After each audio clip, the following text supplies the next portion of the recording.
You bet, Big. No worries. My pleasure.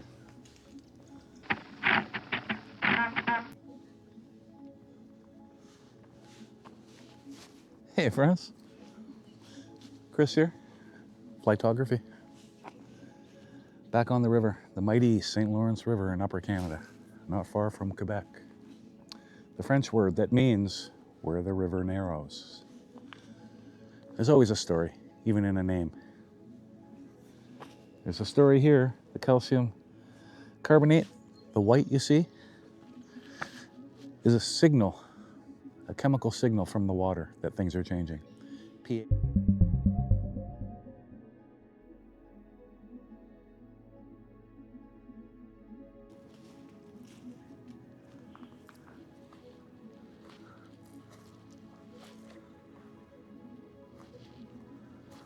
Welcome to my liminal composition. Excuse the glasses, but it's glary today and my baby blues are sensitive. How can it be liminal, you ask? It's not surreal, it's not eerie. There are people behind me. It means threshold, a place in between two, a then and a now, a this and a that. And that is the St. Lawrence River. This is Canada, and on the other side is the United States. So it is, in fact, a liminal space. Oh, you can't unsee it. It's nightmare fuel. That'll be with me forever. It's been for a number of years now. Over the course of this past winter, during the Pickerack, the wind which attacks you, I had the luxury of examining my entire library of photographs, going back to when I was 18 years old. And I did discover a constant theme. There is a theme. I think some people call it a style. Liminal landscape. I've been doing it since I was a teenager. And I wasn't even conscious of it until this winter, which is strange. Now, again, liminal does not mean surreal, eerie, devoid of people. What it really means is a transition. So you can have a liminal photograph that transitions from one color to another. You can have a liminal photograph which transitions from bright to dark, from light to shade. You can have a liminal photograph that transitions from one texture to another, say beach sand to water. They're often depicted as spaces where people pass through from one state to another. And this is often, in my case, what I'm doing. So playgrounds, for instance, beaches in particular, roads, pathways, boardwalks, forests. There really is no end to the way you can interpret a liminal space or a liminal composition. That's why I was quite surprised to discover that I had a style. Actively avoiding style creation, and I create a style. Good Lord. I mean, I was there and I'm still shocked. Now, of course, I use many techniques in pursuit of that style. Andy Warhol that said speed is a color? I forget now.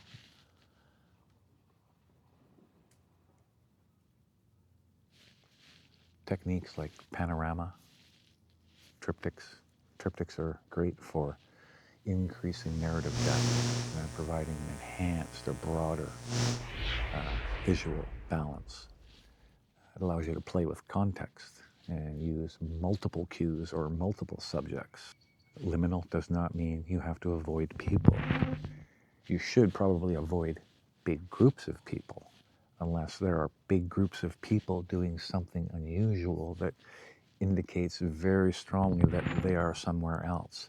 For instance, a group of people in a crowded subway car with everybody looking at their smartphones and maybe only one person looking at the camera or one person reading a book. Something like that could be a liminal photograph.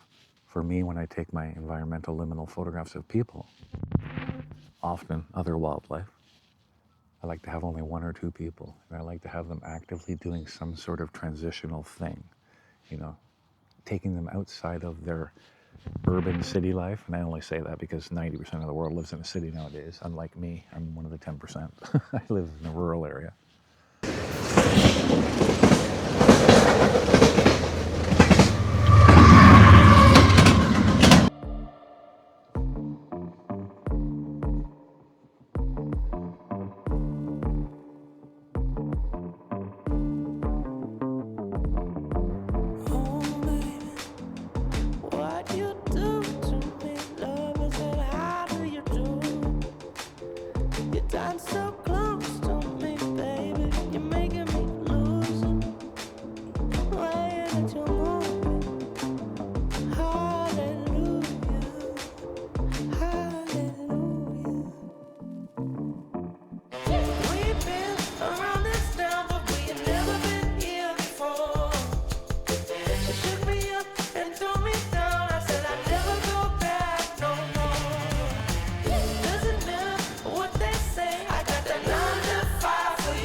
Trans-historical, emblematic of catastrophe, abandonment. A liminal space like no other.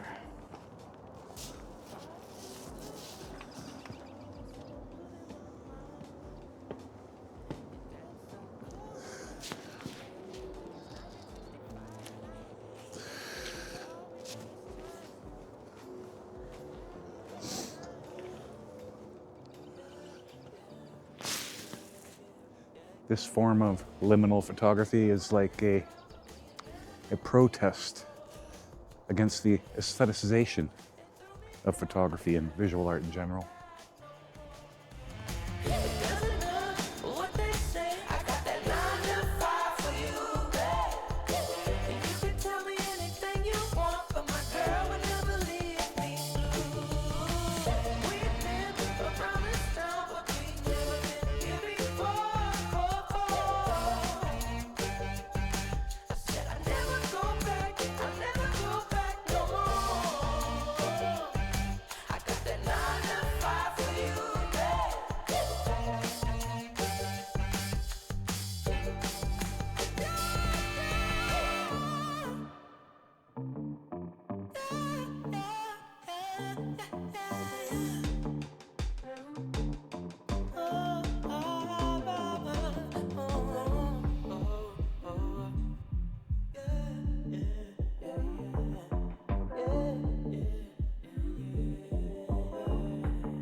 Smells pretty fresh.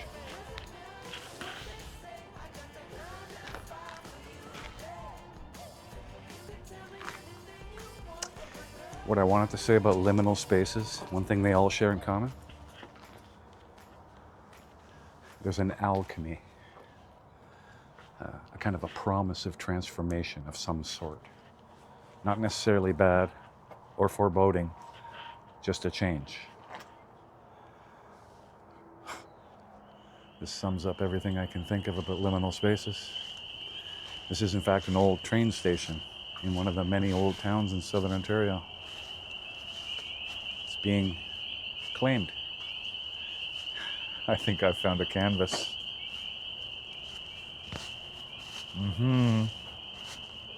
I've been looking.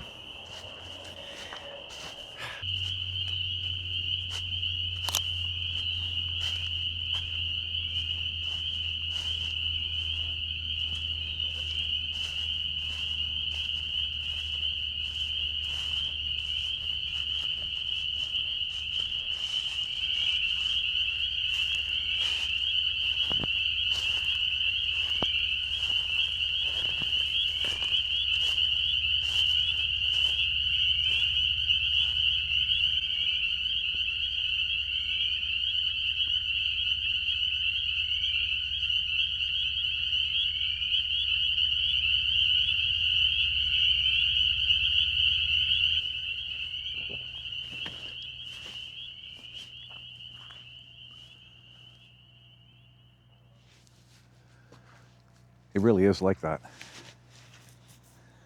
Style, you know. It's like they say. It's a huge relief. Sort of like waking up from a dream. Not a nightmare, more like a suspenseful dream where you just almost get to know the outcome and then you wake up for some reason. Doorbell, phone, whatever. Once you see it, you can't unsee it. It is a good feeling.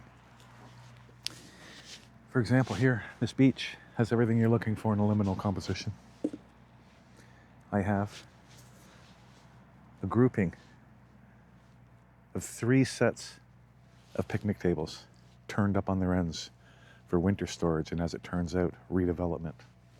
This beach is going to be closed this year for redevelopment. I suspect a water park adjacent to the river for reasons that will become clear in this little mini photo essay within the grander scheme of the episode. We also have a collection of logs from quite old, mature maples that were once on this beach. I count 13 cut down, making way for something. And in the middle, a playground, one that I've photographed before, you may recall. This has all the aspects I require for at least 3 liminal compositions. I have a very attractive cedar changing house with a series of doors on each side, some missing, some not. I have the stumps, I have the playground, I have this grouping of picnic tables, and I have the convenient grouping of logs. A day's worth of shooting here. It's a great day. The light's perfect. I have drama in the sky. I have buds, tinges of red and yellow in the trees. Let's get to it.